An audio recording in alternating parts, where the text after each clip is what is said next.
Okay, so I'm back with some more thoughts and commentary from my favorite show, ABC's The View. I'm going to play a clip of Stacey Abrams, who was on the show January 5th. I believe Stacey Abrams is an amazing woman. I believe that the Democratic Party owes a debt of gratitude to this amazing woman, this hero of a woman, who, with her team, was able to move Georgians to vote in record numbers in the presidential election to get Joe Biden elected in office. And it has been announced, she has announced that she is taking on Brian Kemp again to try to unseat him in the governor's race in Georgia in 2022. So she was on The View talking about that, and she was on talking about our freedom to vote and how Republican-led governors and states and legislators are actively trying to take away our right to vote. So I will play the clip, and then I will be back with some more commentary. Democratic superstar Stacey Abrams is credited with helping to flip Georgia blue back in 2020, so she can make even more inroads in that state now that her name is back on the governor's ballot.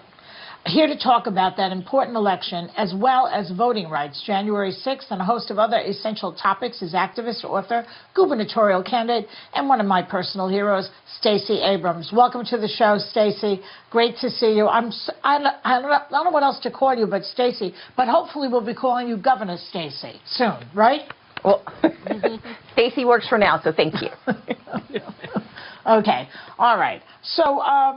So how do you plan on winning this time? I mean, you almost won last time, and we're a little worried. They always say that the midterms, people go the other direction, want to get I don't understand that part. Can you explain that to me? Oh, it's absolutely a given that the party in power gets thrown out in the midterms. Is that a law or something? Well, I don't get that. So political scientists point out that typically when voters vote for the presidency, they then become disappointed because all of the things they thought would happen in 2 years don't occur with magic. And thus, in the following election, usually the midterms, you see a decline in the turnout of the side that won and an increase in the anxiety and enthusiasm of the side that lost. And so typically that swings the balance. Now, there have been, of course, notable times when that did not happen. And we're going to work to make certain that this is one of those times. President Biden has done extraordinary work for this country. Our two senators, Senators Warnock and Ossoff, who came out and won on January 5th, 2021, have helped make certain that billions of dollars have been delivered to communities across this country. And so we can do the work of making sure people understand that what they were promised in 2020 and 2021 is being delivered. But we also have to grapple with the fact that there are voter suppression laws afoot across the country and that we need federal action to protect the right to vote and to protect democracy itself. And that's why the actions being taken by the Senate are so essential with the Freedom to Vote Act and the John Lewis Voting Rights Advancement Act. Stacey, I don't know how Georgia Republicans and Senate Republicans aren't angrier at Donald Trump. Donald Trump's been hell-bent on ousting Georgia's current Republican governor, Brian Kemp, ever since Kemp refused to overturn Biden's 2020 election victory. He meddled in the state. He hates Kemp. So he even pseudo-endorsed you. Not sure you want that endorsement. What's going on in Georgia with Trump? In Georgia, much like the rest of the country, there is a zeitgeist around what he did during his tenure. But what we have to be concerned about is his effectiveness at undermining our core values as Americans. that under the guise of winning an election, he was willing to lie blatantly, publicly, and repeatedly to the American people. But we can't hold him solely accountable because it takes two to tango.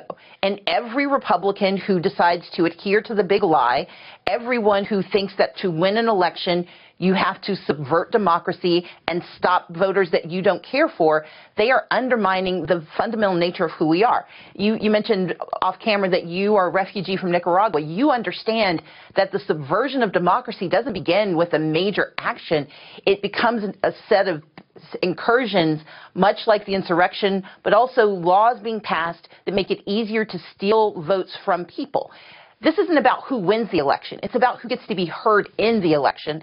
And our fight has to be that not Trump, not his allies or his acolytes, but the American people in every state who are eligible to vote get to cast their ballots and choose their victors.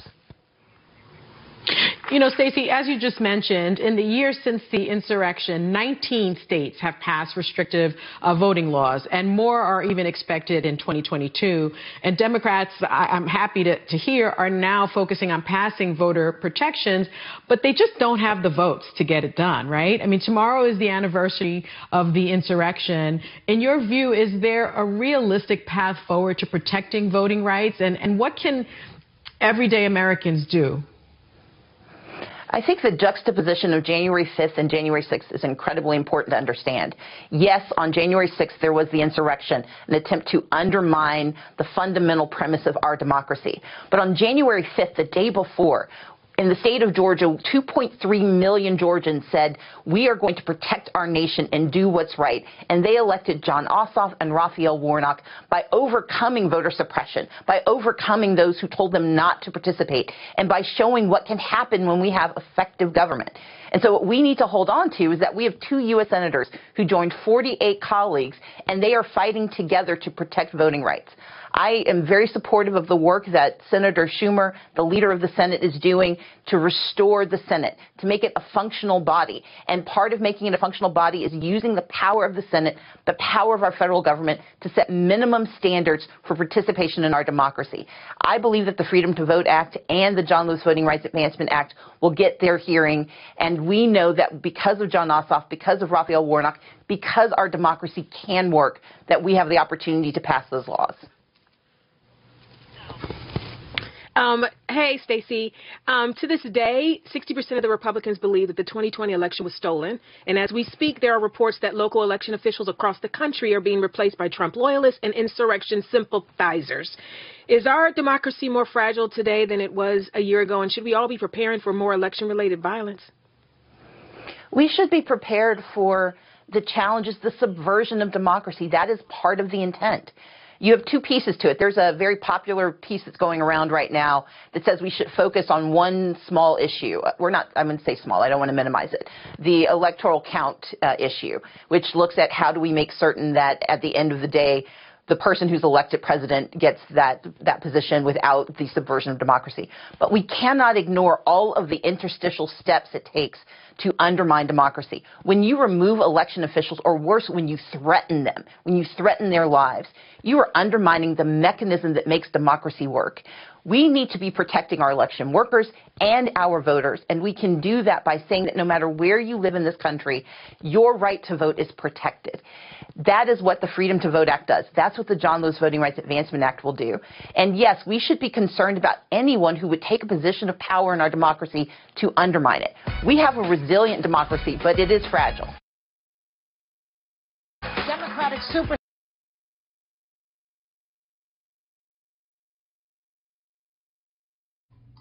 Okay, so there we have it.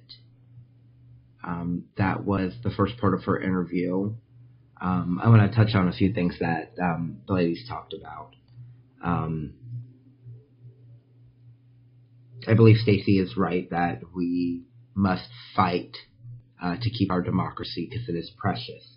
And when I say fight, I don't mean physically fight or be violent or anything like that. I want to be very clear in this.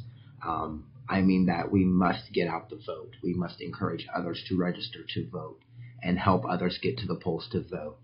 A lot of people choose not to vote in midterm elections, But if we expect Joe Biden to win in 2024 and for anything to be passed and changed, we must keep the Congress.